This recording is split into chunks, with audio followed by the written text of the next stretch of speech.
आज हम लोग एक बहुत ही इंपॉर्टेंट टॉपिक इंडक्टिव इफेक्ट जो है वो सीखेंगे। इंडक्टिव इफेक्ट आप कहेंगे अरे ये तो 11th में भी सुने थे। हाँ, ये पीछा आपका छोड़ने वाला नहीं है।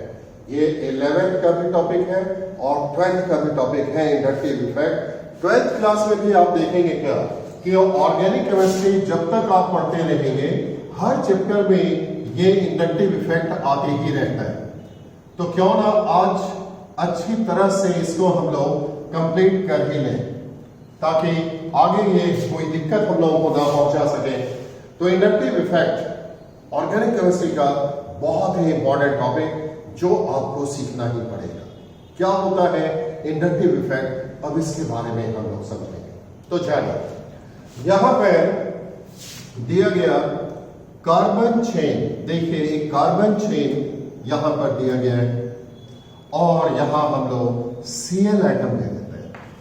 कार्बन चेन दिया गया और Cl एटम दे दिया गया। जो दिख रहा है वही हम आपको बता भी रहे हैं, कहीं कोई दिमाग लगाने का जगह नहीं। तो फिर इस चेन में आपको क्या दिख रहा है? Carbon carbon carbon carbon carbon, 1 2 3 4 5। आप बोलेंगे 5 क्यों, 6 क्यों नहीं, 7 क्यों नहीं, 10 क्यों नहीं, 20 क्यों नहीं? आप कोई भी नंबर दे सकते हैं, इसमें कोई रहस्यमय बात नहीं कि 5 ही रहना चाहिए, ऐसा कुछ नहीं है। आप 3 कार्बन भी दे सकते हैं, 4 भी दे सकते हैं, 6 7, जो मन सो आप दे सकते हैं, वो आपका मन। तो ये रहा एक कार्बन चेन। दूसरा आपको क्या दिख रहा है? क्या यहां पर डबल बॉन्ड है? नहीं, सारा का सारा single bond single bond single bond. और जब सिंगल बॉन्ड है तो इसका मतलब है ये है sigma bond sigma bond sigma bond sigma bond sigma bond. और जब सिग्मा बॉन्ड है तो ऐसे इलेक्ट्रॉन को सिग्मा इलेक्ट्रॉन्स कहने वाले हैं। सिग्मा बॉन्ड जिस इलेक्ट्रॉन से बना होता है उसको सिग्मा इलेक्ट्रॉन्स कहते हैं। तो फिर जो दिखा वो हम आपको बता दें। आगे और क्या दिख रहा है, चलिए वो हम आपको दिखा देते हैं। Cl का इलेक्ट्रोनेगेटिव वैल्यू ज्यादा होता है कार्बन के कंपैरिजन में। एक्सपेरिमेंटल वैल्यू हम आपको बता दें, Cl का इलेक्ट्रोनेगेटिव वैल्यू 3 होता है और कार्बन का 2.5 होता है। ये एक्सपेरिमेंटल वैल्यू है। तो फिर ये दिमाग में आपको रखना चाहिए, आगे भी ये काम पड़ने वाला है। तो Cl जब मोर इलेक्ट्रोनेगेटिव देन कार्बन है तो फिर क्या होगा? यहां पर ऐसे फंसा हुआ दोनों इलेक्ट्रॉन को Cl और कार्बन अपनी अपनी ओर टान टूट करने का कोशिश करेगा। ये Cl दोनों इलेक्ट्रॉन को अपनी ओर खींचना चाहेगा और कार्बन भी खींचना चाहेगा। इस टान टूट में कामयाब कौन होगा?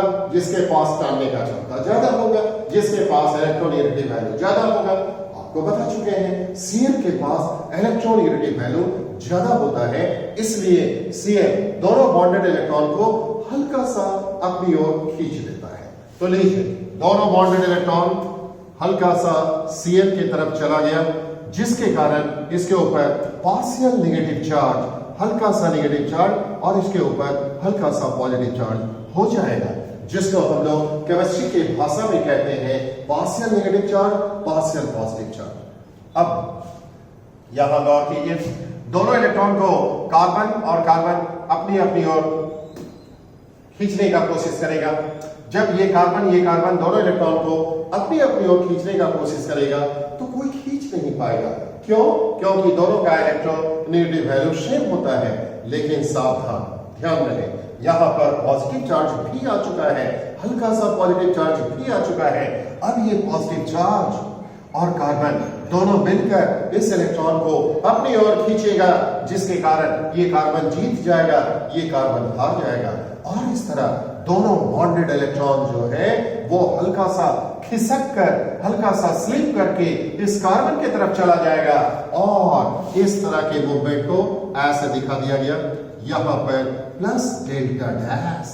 खास बात क्या है, यहां पर भी हल्का सा पॉजिटिव चार्ज होगा, जिसे हम लोग प्लस डेल्टा डैश के द्वारा रिप्रेजेंट कर दिए। इसी तरह ये दोनों इलेक्ट्रॉन हल्का सा इधर जाएगा और यहां चार्ज होगा प्लस डेल्टा डबल डैश, यहां प्लस डेल्टा ट्रिपल डैश और यहां पर प्लस डेल्टा टेट्रा, ये डैश डैश डैश। लीजिए, तो फिर देखा आपने जैसे जैसे अटैच्ड एटम से दूरी बढ़ते जाता है, चार्ज का मैग्नीट्यूड कम होते चला जाता है।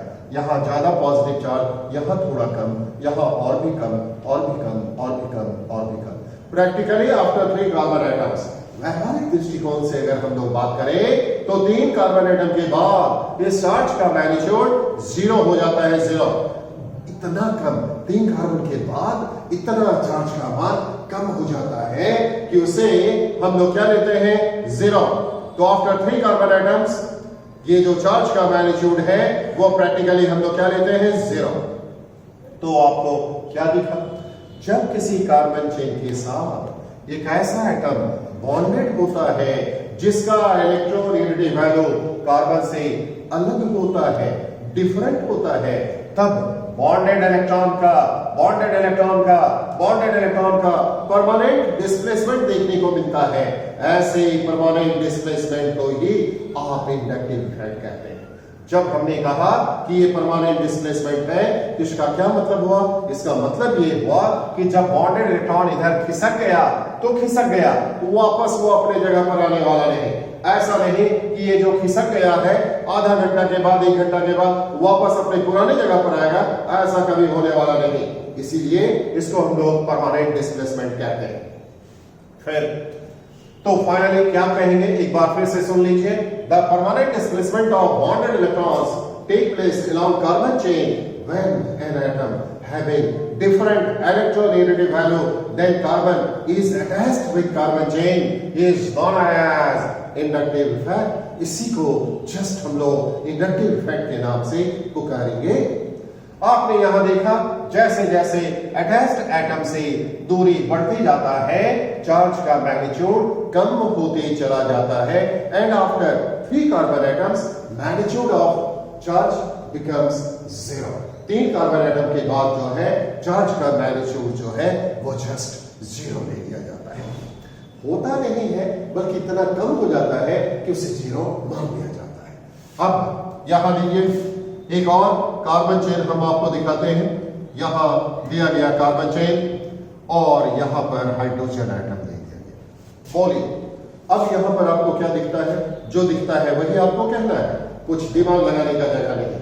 आप कहेंगे भाई मुझे यहाँ कार्बन चेन दिखता है, सो तो है।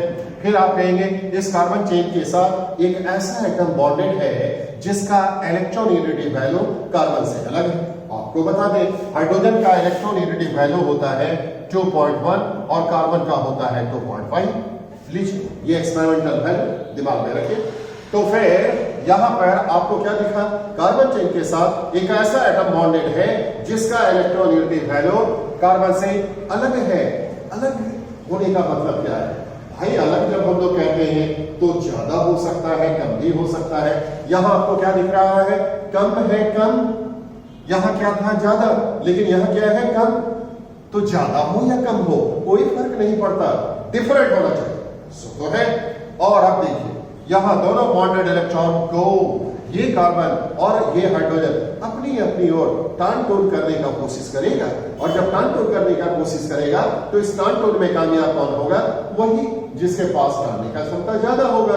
क्लियर है, कार्बन दोनों इलेक्ट्रॉन को हल्का सा अपनी ओर खींच लेगा, और जब हल्का सा अपनी ओर खींच लेगा तो इसके ऊपर हल्का सा नेगेटिव चार्ज और इसके ऊपर हल्का सा पॉजिटिव चार्ज हो जाएगा, जिसको हम लोग पार्शियल नेगेटिव चार्ज और पार्शियल पॉजिटिव चार्ज केमिस्ट्री के भाषा में कहते हैं। अब आगे जानिए, ये दोनों इलेक्ट्रॉन को ये नेगेटिव चार्ज, ये दोनों इलेक्ट्रॉन नेगेटिव चार्ज को इधर रिपेल करेगा, और जब इधर रिपेल करेगा तो देखिए कार्बन और कार्बन दोनों इस इलेक्ट्रॉन को अपनी अपनी ओर टान टोन करने का कोशिश कर रहा है, लेकिन ये नेगेटिव चार्ज जब इधर धक्का मारेगा तो ये कार्बन खींचने में सफल हो जाएगा, और इस तरह इसके ऊपर हल्का सा नेगेटिव चार्ज, इसके ऊपर और भी नेगेटिव चार्ज, इसी तरह यहां पर और भी छोटा नेगेटिव चार्ज हो जाएगा। तो देखा आपने यहां पर भी आपको क्या दिखा, जब किसी कार्बन चेन के साथ एक ऐसा एटम बॉन्डेड होता है जिसका इलेक्ट्रोनेगेटिव वैल्यू कार्बन से डिफरेंट होता है, तब ऐसे हालत में बॉन्डेड इलेक्ट्रॉन का परमानेंट डिस्प्लेसमेंट देखने को मिलता है। बस ऐसे इफेक्ट को ही आप इंडक्टिव इफेक्ट कहेंगे। तो इसे भी इंडक्टिव इफेक्ट कहा जाएगा और इसे भी इंडक्टिव इफेक्ट कहेंगे। खास बात क्या है, यहां पर अगर आप ध्यान से देखेंगे तो पता चलेगा कि यहां बॉन्डेड इलेक्ट्रॉन्स का जो फ्लो है, जो बहाव है, वो अटैच्ड एटम की तरफ है। अटैच्ड एटम की तरफ ये इलेक्ट्रॉन का फ्लो है, बहाव है। ऐसा लगता है जैसे मानो ये अटैच्ड एटम जो है इलेक्ट्रॉन को टान टान कर अपनी ओर बुला रहा हो, ऐसा प्रतीत होता है, ऐसा देखने में लग रहा है।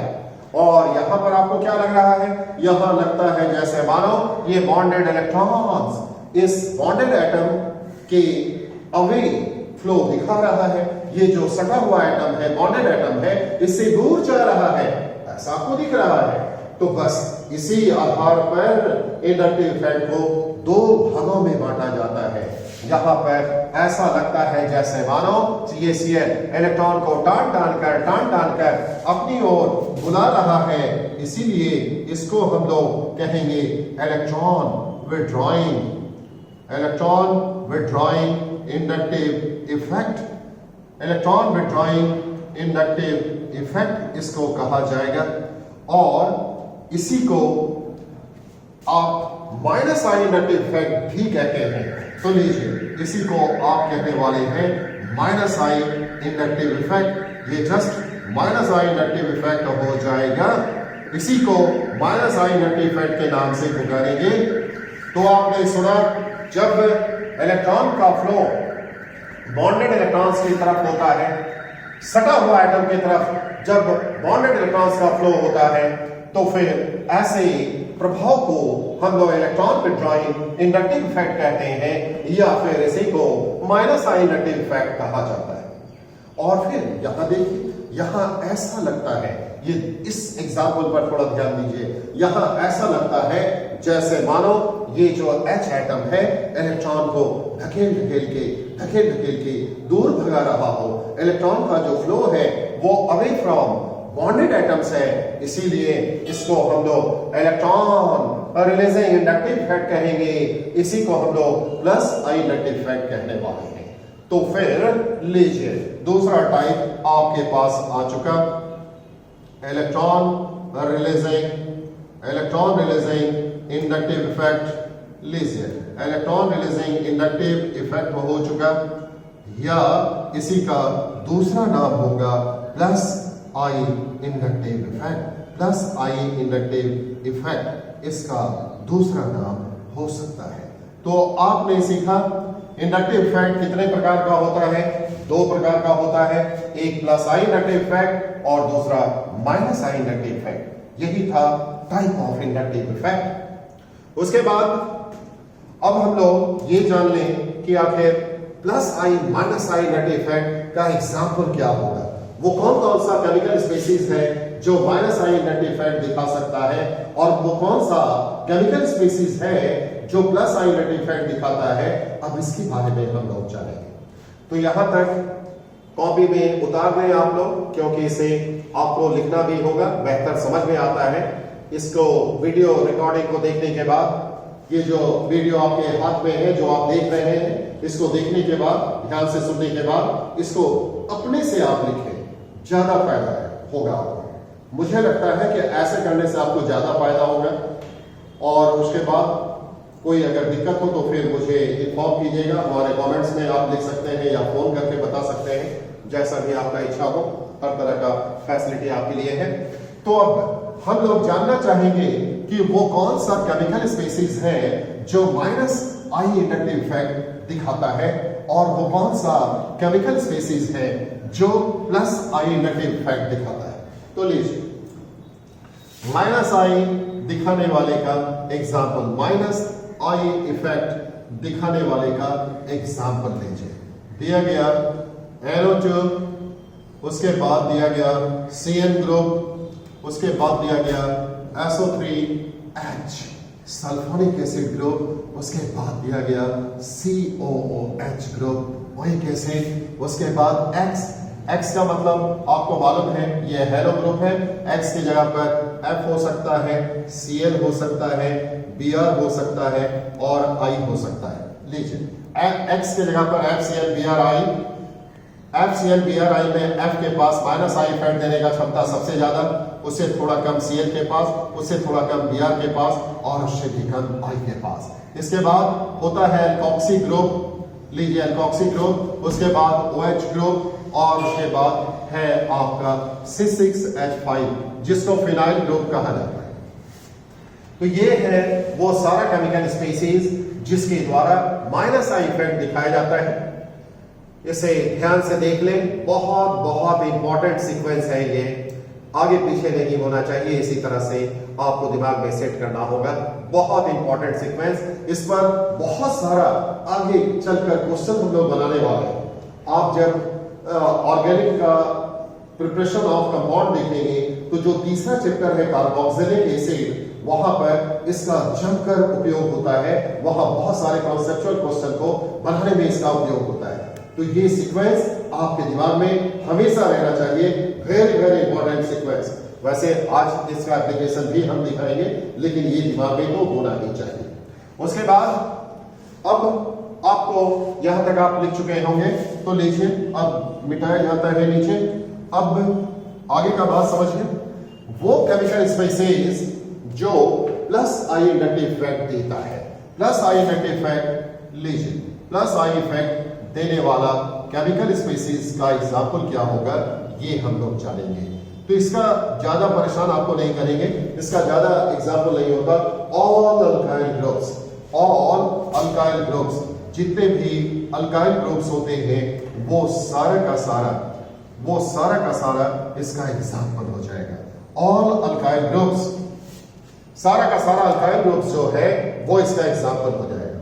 अब अल्काइल ग्रुप याद आ रहा होगा आपको, methyl, ethyl, propyl, butyl, pentyl, इन सभी को हम लोग अल्काइल ग्रुप कहते हैं। तो बताइए, पारी आप लोगों का बताने का। C2H5 ये है आपका इथाइल और ये रहा CH3, इसको हम लोग कहते हैं मिथाइल। जनरल नेम इसका अल्काइल ग्रुप होगा, अल्काइल ग्रुप होगा। ये इथाइल है, ये मिथाइल है। बताइए इथाइल और मिथाइल में साइज किसका बड़ा है? इथाइल का साइज बड़ा है या मिथाइल का साइज बड़ा है? तो आप कहेंगे इसका बड़ा है, क्योंकि नंबर ऑफ कार्बन एटम तो इसमें ज्यादा है, तो इसका साइज बड़ा, इसका साइज छोटा। तो यस, जिसका साइज बड़ा होगा उसके पास ज्यादा प्लस आई इंडक्टिव इफेक्ट देने का क्षमता होगा, जिसका साइज छोटा होगा उसके पास कम क्षमता होने वाला है प्लस आई इंडक्टिव इफेक्ट देने का। इसके बाद और भी जानिए, और भी एग्जाम्पल हम आपको दिखाते हैं। लीजिए यहां दिया गया CH3 बॉन्ड CH2, ऐसे दिया गया, ये अल्काइल ग्रुप है आपका। लीजिए देते हैं CH3 बॉन्ड CH बॉन्ड ऐसे दिया गया, लीजिए CH3, ये आपका अल्काइल ग्रुप है। उसके बाद लीजिए दिया गया C, यहां ऐसे CH3 CH3 CH3 ऐसे, लीजिए ये भी आपका अल्काइल ग्रुप है। ये अल्काइल ग्रुप, फिर ये आपका अल्काइल ग्रुप और एक ये अल्काइल ग्रुप। ध्यान से, अब अगर हम आपसे पूछें कि किसका साइज बड़ा है तो आप बोलेंगे इसका साइज बड़ा है, इसका साइज छोटा है, इसका सबसे छोटा है, ऐसा आप कहने वाले हैं। अब हम आपसे पूछेंगे कि किसके पास प्लस आई इंडक्टिव इफेक्ट देने का कैपेसिटी सबसे ज्यादा होगा, तो आपको याद होगा हमने कहा था जिसका साइज जितना बड़ा वो उतना ही ज्यादा प्लस आई इफेक्ट देता है। तो फिर ये सबसे ज्यादा प्लस आई इफेक्ट देगा, ये थोड़ा कम देगा और ये सबसे कम देगा। यस, यही सही जवाब भी है। थोड़ा और ध्यान दीजिए, बोले इस कार्बन के साथ कितना कार्बन सटा हुआ है? एक कार्बन, इसलिए इसको 1 डिग्री अल्काइल ग्रुप कहने वाले हैं। लीजिए लिख दिया गया 1 डिग्री अल्काइल ग्रुप, ऐसा लिख दिया गया। ध्यान दीजिए, जब किसी कार्बन के साथ 2 कार्बन बॉन्डेड रहता है तो उसे 2 डिग्री कार्बन कहते हैं, और इस तरह ये 2 डिग्री अल्काइल ग्रुप हो चुका। 2 डिग्री अल्काइल ग्रुप हो गया। लीजिए ये 2 डिग्री अल्काइल ग्रुप है। और यहां थोड़ा ध्यान दीजिए, इस कार्बन के साथ 3 कार्बन बॉन्डेड है। जब इस कार्बन के साथ 3 कार्बन बॉन्डेड है तो इसको हम लोग 3 डिग्री कार्बन कहेंगे, और इस तरह ये 3 डिग्री अल्काइल ग्रुप हो चुका। इसे हम लोग 3 डिग्री अल्काइल ग्रुप कहेंगे। तो लीजिए ये है आपका 1 degree alkyl group, 2 degree alkyl group और ये 3 डिग्री अल्काइल ग्रुप। तीनों अल्काइल ग्रुप आपके सामने मौजूद। अब आप बोलेंगे थोड़ा ये भी बता दीजिए, बोलिए इस कार्बन के साथ कितना कार्बन सटा हुआ है? एक भी कार्बन नहीं। तो याद रहे, जब किसी कार्बन के साथ एक भी कार्बन ना हो या एक कार्बन बॉन्डेड हो तो दोनों ही हालत में उसको 1 डिग्री अल्काइल ग्रुप कहते हैं। तो ये क्या हो जाएगा? 1 डिग्री अल्काइल ग्रुप। जबकि इसी को हम लोग ऐसे लिख सकते हैं, देखिए C2H5 को ऐसे लिख सकते हैं, बॉन्ड खोल कर ऐसे दिखाकर लिख सकते हैं और तब साफ साफ आपको दिखता है इस कार्बन के साथ कितना कार्बन सटा हुआ है? एक कार्बन। इसलिए आप इसको 1 डिग्री अल्काइल ग्रुप कहेंगे। तो जिस अल्काइल ग्रुप का साइज बड़ा उसके पास प्लस आई इंडक्टिव इफेक्ट देने का क्षमता उतना ही ज्यादा होगा। 3 डिग्री के पास सबसे ज्यादा, 2 डिग्री के पास कम और 1 डिग्री के पास सबसे कम। तो लीजिए यहां लिख दिया गया 1 डिग्री, 2 डिग्री और 3 डिग्री और यहां तीर का निशान मार दिया गया, लिख दिया गया प्लस आई इफेक्ट इंक्रीजेस, बढ़ते चला जाएगा। प्लस आई इफेक्ट इंक्रीजेस, ये जस्ट इंक्रीज करते चला जाएगा। खत्म। अब एक इतना बता दिए तो एक छोटा सा क्वेश्चन चलिए आपसे पूछ ले। बोलिए यहां पर C3H7 दिया गया, C3H7 दिया गया। इसे हम लोग 1 डिग्री, 2 डिग्री, 3 डिग्री कैसा अल्काइल ग्रुप कहेंगे? ये थोड़ा सोचिए। तो इसके लिए इसको तोड़ कर लिखना पड़ेगा, बॉन्ड को अलग अलग करके लिखना पड़ेगा। लीजिए इसको हम लोग ऐसे लिख सकते हैं, CH3 bond CH2 bond CH2 ऐसे दिया गया। अब बोलिए इस कार्बन के साथ कितना कार्बन बॉन्डेड है? देख करके बोलिए, दिमाग मत लगाइए। इस कार्बन के साथ कितना कार्बन बॉन्डेड है? 1 कार्बन बॉन्डेड है। और जब 1 कार्बन बॉन्डेड है तो इसको हम लोग 1 डिग्री अल्काइल ग्रुप कहने वाले हैं। लीजिए 1 डिग्री अल्काइल ग्रुप। जब भी हम लोग बोलते हैं तो इस कार्बन के आधार पर बोलेंगे। आप बोलेंगे कि इसके आधार पर बोलिए, नहीं बोलेंगे, क्योंकि इसका वैलेंसी कंप्लीट नहीं है। जिस कार्बन का वैलेंसी कंप्लीट नहीं होता उसी को ध्यान में रखते हुए हम लोग 1 डिग्री, 2 डिग्री, 3 डिग्री डिसाइड करेंगे। अल्काइल ग्रुप के केस में हम ये आपको बता रहे हैं। जैसे यहां देखिए इस कार्बन का वैलेंसी सेटिस्फाई नहीं, इसलिए इसके आधार पर बात करें। आप कहेंगे इस कार्बन के साथ तो 1 कार्बन बॉन्डेड है तो आप इसको 1 डिग्री कार्बन कहेंगे, बोलेंगे 1 डिग्री कार्बन, लेकिन इसको 1 डिग्री अल्काइल ग्रुप तो नहीं बोल सकते हैं ना। अल्काइल ग्रुप जो फैसला होगा वो इस कार्बन के आधार पर, इस कार्बन के आधार पर होता है, इस कार्बन के आधार पर होता है। तो ध्यान रखेंगे, आगे चलकर ये सब बात फिर आने वाला है। तो यही था ऑल अबाउट इंडक्टिव इफेक्ट। अब हम लोग सीखेंगे इसका application of inductive effect. Definition हम आपको बता दिए, कौन प्लस आई देता है, कौन माइनस आई देता है, ये हम आपको बता चुके। अब इसका एप्लीकेशन जब हम आपको सिखाएंगे तो ये किस चैप्टर का टॉपिक होगा? 3rd चैप्टर, ऑर्गेनिक का 3rd चैप्टर। जब कार्बोक्सिलिक एसिड आप पढ़ेंगे तो वहां जमकर इसका उपयोग होता है, जो आज ही हम लोग फिनिश करने वाले हैं। तो कहने के लिए ये 11th का टॉपिक है, लेकिन 12th का भी वेरी वेरी इंपॉर्टेंट टॉपिक। और जहां तक कॉम्पिटिटिव टेस्ट का सवाल है वहां तो करीब हर साल पूछा ही जाता है क्वेश्चन। सोचिए हर साल ही पूछा जाएगा इस टॉपिक से क्वेश्चन। कितना इंपॉर्टेंट टॉपिक होता है जिसको आप इग्नोर नहीं कर सकते, इसको तो आपको सीखना ही पड़ेगा। तो आइए अब नेक्स्ट हम लोग देखते हैं इसका एप्लीकेशन। इंडक्टिव इफेक्ट का क्या क्या एप्लीकेशन होता है, अब इसी के बारे में हम लोगों को सीखना है। याद रहे एसिडिक नेचर को एक्सप्लेन किया जाता है on the basis of inductive effect. Acidic nature के आधार पर हम लोग एसिडिक नेचर को एक्सप्लेन करते हैं इसी के आधार पर। कैसे? आइए अब इसका एप्लीकेशन देखें। लीजिए साफ साफ हमने यहां लिख दिया एप्लीकेशन। क्या होगा इंडक्टिव इफेक्ट का एप्लीकेशन, ये अब हम लोगों को जानना है। तो फर्स्ट नंबर में लीजिए लिखा गया in acidic nature. Acidic nature को बताने में कैसे इसका उपयोग होता है ये अब आपको समझना है इन एसिडिक मीडियम। तो आइए गौर करें, देखिए यहां दिया गया R बॉन्ड COOH। इस R के जगह पर कोई भी अल्काइल ग्रुप हो सकता है, मिथाइल, इथाइल, प्रोपाइल, ब्यूटाइल, कुछ भी हो सकता है। आर की जगह पर चलिए आप यहां पर एक्स दे दीजिए। आर क्यों देंगे, चलिए एक्स दे देते हैं, ऐसे दे देते। इसको हम लोग ऐसे भी लिख सकते हैं, लीजिए दिया गया ये एक्स कोई भी ग्रुप हो सकता है, इलेक्ट्रॉन रिलीजिंग ग्रुप या इलेक्ट्रॉन विड्रॉइंग ग्रुप, कुछ भी हो सकता है, plus I minus I effect देने वाला कोई भी ग्रुप हो सकता है। तो ध्यान दीजिए, यहां देखिए क्या होता है। यहां पर इसको हम लोग ऐसे लिख सकते हैं X C double bond O, ऐसे दिया गया ओ बॉन्ड एच, ऐसे लिख दिया गया। और अब ध्यान दीजिए, अगर ये आसानी से प्रोटॉन को रिलीज करता है, लीजिए यहां माइनस डेल्टा प्लस डेल्टा क्यों हुआ मालूम है आपको, oxygen is more electronegative than hydrogen, तो फिर बॉन्डेड इलेक्ट्रॉन को हल्का सा अपनी ओर खींचेगा, माइनस डेल्टा प्लस डेल्टा। अगर ये आसानी से प्रोटॉन H प्लस प्रोटॉन को रिलीज करेगा तो एसिडिक नेचर ज्यादा होगा, और मुश्किल से अगर छोड़ेगा तो एसिडिक नेचर कम होगा। तो ध्यान दीजिए, यहां पर अगर ये इलेक्ट्रॉन विड्रॉइंग ग्रुप है, इलेक्ट्रॉन विड्रॉइंग ग्रुप यानी माइनस आई इफेक्ट प्रोड्यूस अगर हो रहा है तो फिर क्या होगा, ये इलेक्ट्रॉन विड्रॉइंग ग्रुप अगर है, इलेक्ट्रॉन खींचने वाला ग्रुप है, तो ये इलेक्ट्रॉन को टान टान कर अपनी ओर बुलाएगा। और जब इलेक्ट्रॉन को टान कर अपनी ओर बुलाएगा तो बोलिए इसके चारों तरफ निगेटिव चार्ज ज्यादा हो जाएगा कि कम हो जाएगा, कम हो जाएगा। और जब निगेटिव चार्ज कम हो जाएगा तो बोलिए यहां पर फोर्स ऑफ अट्रैक्शन ज्यादा काम करेगा कि कम काम करेगा, कम काम करेगा। भाई निगेटिव चार्ज कम हो गया तो यहां पर फोर्स ऑफ अट्रैक्शन कम होगा, और जब फोर्स ऑफ अट्रैक्शन कम होगा तो फिर प्रोटॉन आसानी से निकलेगा कि मुश्किल से, आसानी से निकलेगा।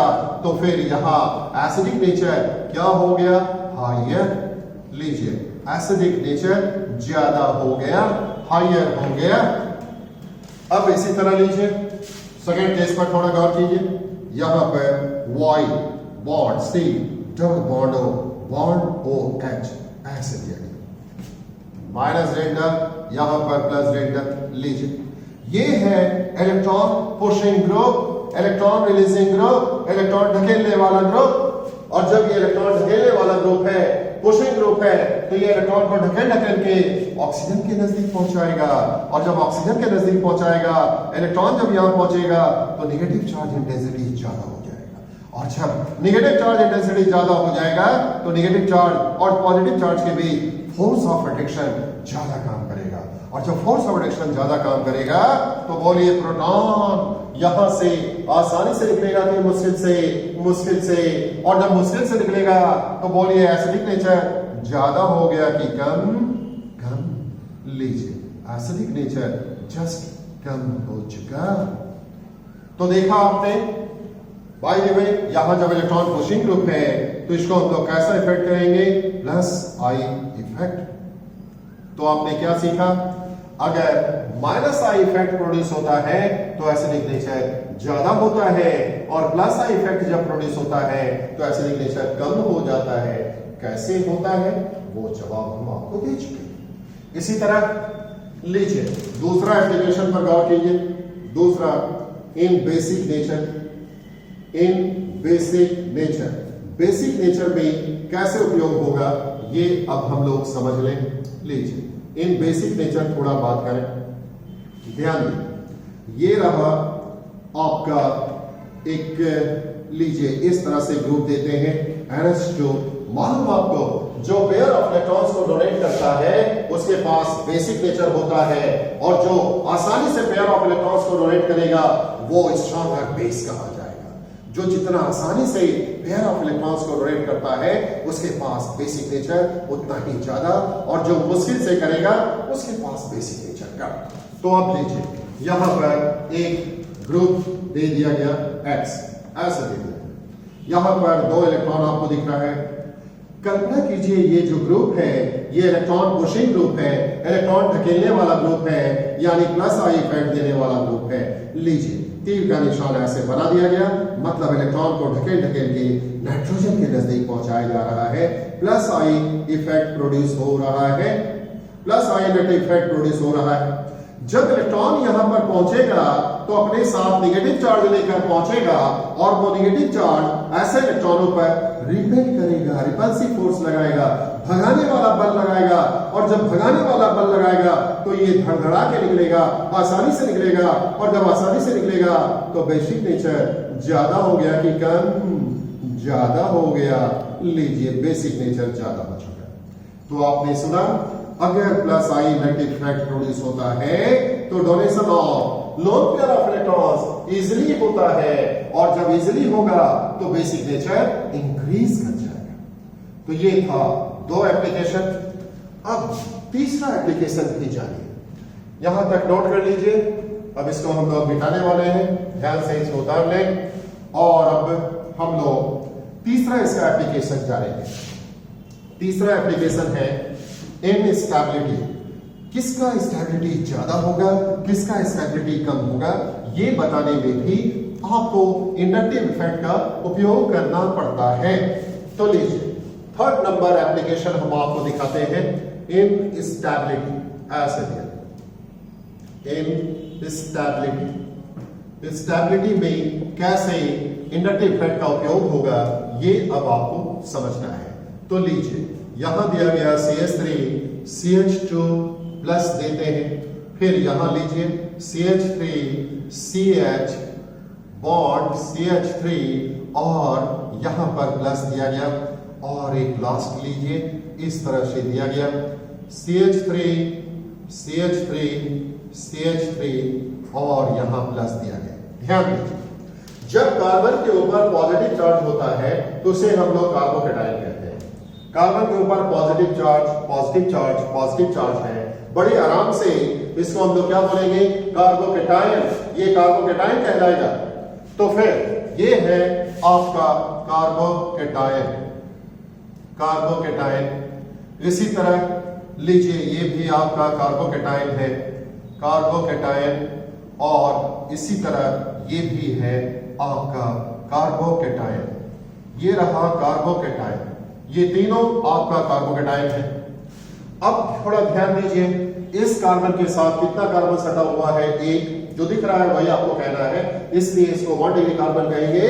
और जब 1 डिग्री कार्बन के ऊपर पॉजिटिव चार्ज होता है तो इसको 1 डिग्री कार्बोकैटायन कहते हैं।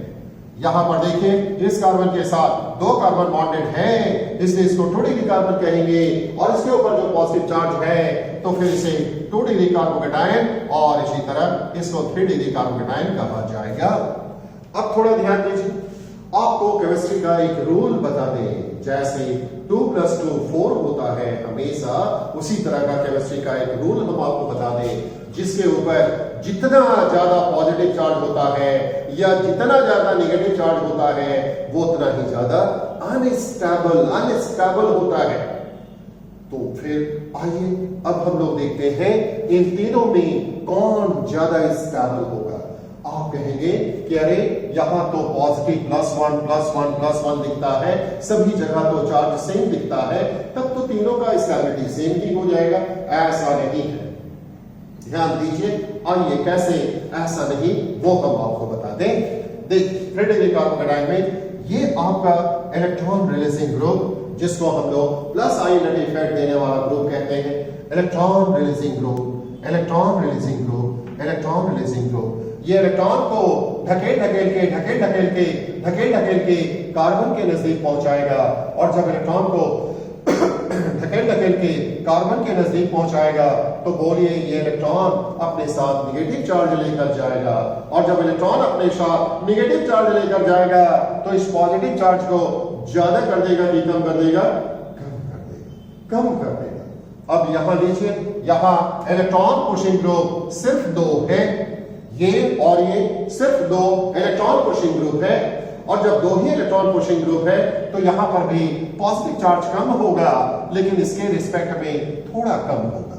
और अब यहां तो एक ही इलेक्ट्रॉन पुशिंग ग्रुप है, तो बोलिए सबसे ज्यादा पॉजिटिव चार्ज इंटेंसिटी किसमें कम होगा?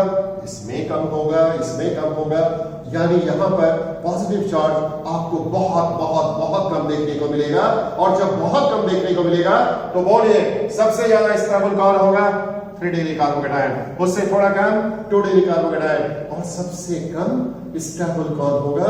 1 डिग्री कार्बोकैटायन। इस तरह से हम लोग फाइनली लिख सकते हैं 1 डिग्री, 2 डिग्री, और उसके बाद 3 डिग्री और लिख दिया गया स्टेबिलिटी इंक्रीजेस। लीजिए स्टेबिलिटी बढ़ते चला जाएगा, स्टेबिलिटी इंक्रीजेस। ये था इसका एप्लीकेशन।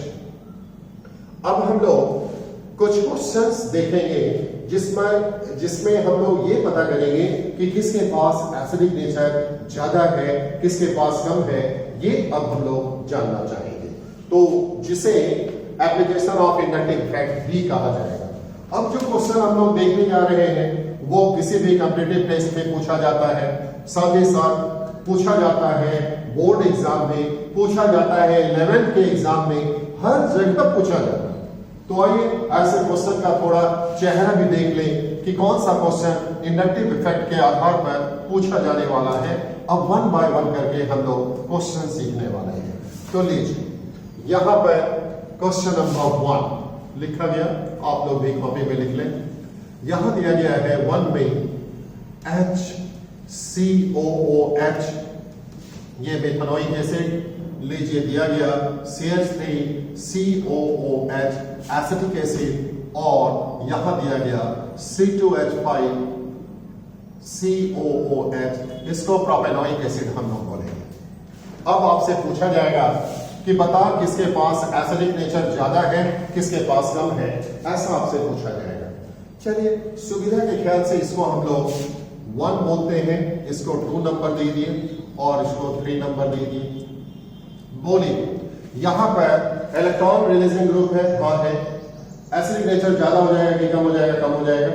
यहां पर इलेक्ट्रॉन रिलीजिंग ग्रुप है इथाइल, सारे के सारे अल्काइल ग्रुप को इलेक्ट्रॉन रिलीजिंग ग्रुप कहते हैं, प्लस आई इफेक्ट देने वाला कहते हैं। और यहां जब प्लस आई इफेक्ट है तो फिर एसिडिक नेचर क्या होगा? कम होगा। क्या यहां पर कोई इलेक्ट्रॉन रिलीजिंग ग्रुप है? नहीं है, इसलिए इसका एसिडिक नेचर सबसे ज्यादा हो जाएगा, सबसे ज्यादा। अब इन दोनों का तो कम होने वाला है। मानो ये इथाइल ग्रुप है जो ज्यादा प्लस आई इलेक्ट्रिक इफेक्ट देगा, इसलिए इसका एसिडिक नेचर ज्यादा कम होगा, इसका थोड़ा कम होगा। यानी सबसे कमजोर पार्टी कौन हो गया? ये। इससे थोड़ा मोर पावरफुल एसिडिक नेचर रखने वाला कौन होगा? ये। और सबसे स्ट्रॉन्ग एसिडिक नेचर रखने वाला कौन हो गया? ये। तो लीजिए इसको अब सजा के लिख देते हैं। 3rd नंबर, उसके बाद 2 नंबर और उसके बाद 1 नंबर। लीजिए तीर का निशान मार दिया गया। Acidic nature increases, acidic nature increases, increase कर रहा है। ऐसा क्यों हुआ बोलिए तो? क्योंकि प्लस आई इफेक्ट जो है वो डिक्रीज कर रहा है। लीजिए यहां लिख दिया गया डिक्रीज है, प्लस आई इफेक्ट डिक्रीज है। इसको नोट कर लीजिए। ये था आपका पहला क्वेश्चन का जवाब। उसके बाद दूसरा लीजिए। अब सेकंड क्वेश्चन हम लोग बनाते हैं। यहां दिया गया CCl3 COOH, फिर देंगे CH Cl2 COOH, और उसके बाद लास्टली देते हैं CH2 Cl COOH। लीजिए इसको भी 1 नंबर दे दिए, इसको 2 नंबर दिए, इसको 3 नंबर दे दिए, ऐसे दे दिए। अब ध्यान दीजिए यहां पर ये इलेक्ट्रॉन विड्रॉइंग ग्रुप है, इलेक्ट्रॉन खींचने वाला ग्रुप है। और जब इलेक्ट्रॉन खींचने वाला ग्रुप है तो फिर क्या होगा? इलेक्ट्रॉन खींचने वाला ग्रुप जब रहता है तो एसिडिक नेचर ज्यादा हो जाता है। तो यहां पर खींचने वाला ज्यादा होगा, खींचने वाला ज्यादा होगा, खींचने वाला ज्यादा होगा। ध्यान दीजिए यहां 3 ठो खींचने वाला है, इसलिए सबसे ज्यादा होगा। 2 ठो खींचने वाला है, थोड़ा कम होगा। 1 ही ठो खींचने वाला है, इसका बहुत ही कम होने वाला है एसिडिक नेचर। तो सबसे ज्यादा एसिडिक नेचर इसके पास, थोड़ा कम इसके पास, सबसे कमजोर पार्टी ये होने वाला है। तो लीजिए अरेंज करके लिखते हैं। 3rd नंबर, उसके बाद है 2 नंबर, उसके बाद है 1 नंबर। तीर का निशान मार दिया गया, लिख दिया गया एसिडिक नेचर इंक्रीजेस। लीजिए एसिडिक नेचर इंक्रीज कर रहा है। ऐसा क्यों हुआ? क्योंकि माइनस आई इनेगेटिव इफेक्ट जो है एसिडिक नेचर इंक्रीजेस, नहीं एसिडिक नेचर यस इंक्रीजेस। यहां पर इसका सबसे कम होगा, इससे ज्यादा, और इसका सबसे ज्यादा। नेचर इंक्रीजेस, लीजिए लिख दिए इंक्रीजेस। ऐसा क्यों हुआ? क्योंकि यहां पर माइनस आई इफेक्ट जो है वो इंक्रीज कर रहा है। लीजिए minus I effect increases, increase करते जा रहा है, इसलिए ऐसा हो गया। 2 नंबर फिनिश। उसके बाद क्वेश्चन नंबर 3 लीजिए। क्वेश्चन नंबर 3, अब क्वेश्चन नंबर 3 आपको दिखाते हैं। लीजिए यहां पर इस तरह से दिया गया, ये है आपका फिनॉल और ये है आपका वाटर। फिनॉल और वाटर, लीजिए फिनॉल एंड वाटर, फिनॉल है और ये वाटर, इसका नाम फिनॉल। तो अब आपसे पूछा जाएगा कि बता किसके पास एसिडिक नेचर ज्यादा है। लीजिए इसको 1 नंबर बोल देते हैं और इसको 2 नंबर बोल देते हैं। आपको सीक्वेंस हम लिखा चुके हैं, ये C6H5 है, ऐसे लिखिए, चाहे C6H5 लिखिए, दोनों का एक ही मतलब होता है। तो ये C6H5 है और C6H5 इलेक्ट्रॉन विड्रॉइंग ग्रुप है, और जब इलेक्ट्रॉन विड्रॉइंग ग्रुप है तो एसिडिक नेचर क्या होगा, बढ़ जाएगा। कौन इलेक्ट्रॉन विड्रॉइंग होता है, शुरू में हम लिखा चुके हैं, थोड़ा दिमाग में रखेंगे। और क्या यहां पर कोई इलेक्ट्रॉन विड्रॉइंग ग्रुप है, नहीं है। क्या यहां पर एसिडिक नेचर बढ़ाने वाला कोई है, नहीं है, इसलिए इसके पास एसिडिक नेचर ज्यादा होगा और इसके पास कम होगा। लीजिए H2O के पास कम और फिनॉल के पास ज्यादा। क्यों भाई, क्योंकि यहां पर माइनस आई इफेक्ट आपको देखने को मिलता है, इसलिए इसके पास ज्यादा हो चुका। लीजिए एसिडिक नेचर इंक्रीजेस, ऐसा लिख दिए एसिडिक नेचर इंक्रीजेस, इस तरह से दे दिया गया, एसिडिक नेचर बढ़ते चला जाएगा। इसी तरह लीजिए क्वेश्चन नंबर 4 भी देख लीजिए। क्वेश्चन नंबर 4, यहां पर हम लोग देते हैं इथाइल अल्कोहल C2H5OH और दूसरा है वाटर। लीजिए इथाइल अल्कोहल और वाटर है, इथाइल अल्कोहल और वाटर में किसके पास एसिडिक नेचर ज्यादा होगा, ये हम लोग जानेंगे। देखिए इथाइल जो है वो इलेक्ट्रॉन रिलीजिंग ग्रुप है, प्लस आई इफेक्ट देने वाला है, प्लस आई इफेक्ट देता है। और आपको मालूम जब प्लस आई इफेक्ट प्रोड्यूस होता है तो एसिडिक नेचर कम हो जाता है, कम। तो फिर अल्कोहल और वाटर में किसके पास एसिडिक नेचर ज्यादा होगा, वाटर के पास, और इसके पास कम होगा। तो लीजिए यहां इथाइल अल्कोहल के पास कम हो चुका है और वाटर के पास ज्यादा हो चुका है। लीजिए लिख दिया गया acidic nature increases, acidic nature increases, ऐसे दे दिया गया। इसी तरह लीजिए अब एक क्वेश्चन और भी लेते हैं। क्वेश्चन नंबर 5, यहां पर फिनॉल दिया गया, ये रहा आपका फिनॉल, ऐसे फिनॉल देते हैं और यहां पर अल्कोहल देते हैं, अल्कोहल, फिनॉल और अल्कोहल। देखिए इस फिनाइल ग्रुप के कारण माइनस आई इफेक्ट होगा, माइनस होगा, और इस अल्काइल ग्रुप के कारण क्या होगा, प्लस आई इफेक्ट होगा। तो प्लस आई इफेक्ट हो गया तो एसिडिक नेचर इसका ज्यादा हो गया कि कम हो गया, कम हो गया।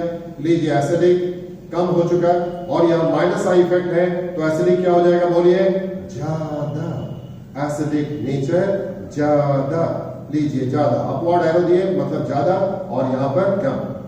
तो ये जो अल्काइल ग्रुप था ये प्लस आई इफेक्ट देता है, जिसके कारण एसिडिक नेचर कम। ये फिनाइल ग्रुप जो है माइनस आई इफेक्ट, इलेक्ट्रॉन टानने वाला, इसलिए एसिडिक नेचर ज्यादा हो चुका। तो नोट कर लीजिए इसको। उसके बाद अब नेक्स्ट अब हम लोग देखते हैं, यहां पर कुछ और भी क्वेश्चन को डिस्कस करें। लीजिए दिया गया यहां पर क्वेश्चन नंबर 6, क्वेश्चन नंबर 6 हम लोग बनाते हैं। लीजिए CF3COOH दिया गया, उसके बाद यहां देंगे CCl3COOH। लीजिए नोट हो देखो, यहां पर इलेक्ट्रॉन विड्रॉइंग ग्रुप F है, यहां पर इलेक्ट्रॉन विड्रॉइंग ग्रुप Cl है, यहां पर भी 3 है, यहां पर भी 3 है, लेकिन ये ज्यादा माइनस आई देता है और ये कम देता है। ये जब F ज्यादा माइनस आई देगा, Cl कम देगा, तो फिर एसिडिक नेचर इसके पास ज्यादा होगा और इसके पास कम होगा। तो लीजिए इसके पास एसिडिक नेचर कम हो चुका, ऐसे हम लिख देते हैं कम, और इसके पास एसिडिक नेचर ज्यादा हो गया। ऐसा क्यों? क्योंकि देखिए ये जो F आपको दिख रहा है ये ज्यादा माइनस आई इफेक्ट देता है, ज्यादा देता है, जबकि ये जो है Cl come minus I effect देता है, कम देता है। Cl कमजोर होता है F के कंपैरिजन में, इसलिए इसके पास एसिडिक नेचर ज्यादा और इसके पास कम हो चुका। अब एक क्वेश्चन और भी लीजिए, हम लोग बनाते हैं। यहां दिया गया R बॉन्ड NH2, इसे हम लोग एमाइन कहते हैं, एमाइन। अब सोचिए फोर्थ चैप्टर जब हम लोग एमाइन पढ़ेंगे, वहां इस बात का आपको सामना करना पड़ेगा, वहां पर ये जम कर आता है। तो बिल्कुल काम का चीज हम लोग पढ़ रहे हैं। ऐसा कोई बच्चा ना बोल दे कि अरे मेरा तो 11th में पढ़ा हुआ था, बेकार पढ़ा रहा है, ऐसा ना बोलेंगे। ये सारा 12th का ही टॉपिक है और very important topic. Board exam as well as competitive हर जगह ये पूछा जाता है।